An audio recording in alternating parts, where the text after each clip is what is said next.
आली धन्य ती कोमलवती सावित्रीबाई धन्य ती क्रांतिज्योती सावित्रीबाई आदरणीय नागरिक वंदनीय गुरुजन वर्ग आणि तुमचे माझ्या बालमित्रांनो आज खरे तर स्त्रीमुक्ती दिन बालिकातील स्त्रियांना ज्ञान मिळवून देण्यासाठी ज्या झाशी महिलेने जन्म घेतला त्या सावित्रीबाईचा जन्म त्यांना झाशीमध्ये याचे कारण म्हणजे ज्यावेळी मुली किंवा महिला यांना समाजाविषयी म्हणून वागणूक देत होत्या तेव्हा न्याय तर सोडाच पण जगणं सुद्धा महिलांचे एक करत होतं.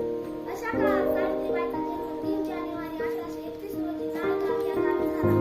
श्रीमंत वडिलांच्या पोटी जन्म घेऊन त्यांनी राणी ज्योतिरावांची पत्नी म्हणून त्यांच्या भरभराट घरात येऊन देखील त्या महिलांच्या उद्धारासाठी अहोरात्र झटत राहिल्या.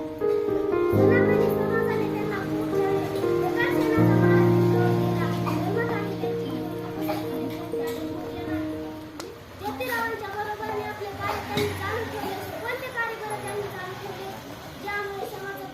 ज्यामुळे समाजाचा विरोध स्वीकारावा लागला. तर आज तुम्ही या जो महिला मोकळा श्वास घेता तो सावित्रीबाईंमुळे. सर्व महिला आज शिक्षण घेऊ शकतात ते सावित्रीबाईंमुळे. सामाजिक क्षेत्रात, राजकीय क्षेत्रात, क्रीडा क्षेत्रात, संशोधन, वाहक, चालक, डॉक्टर, शिक्षक, वैमानिक, पोलीस, अधिकारी अशा प्रत्येक क्षेत्रात महिला आज काम करत आहेत ते फक्त आणि फक्त सावित्रीबाईंमुळे. चूल आणि मूल याच्या पलीकडे महिलेचं जीवन नव्हतं.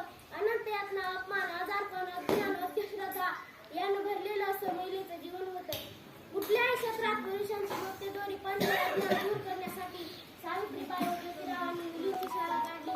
अनंताची ती माऊली झाली, दीनदलितांची ती सावली झाली. त्यामुळे सगळ्या महिला आज शिक्षण घेऊ लागल्या.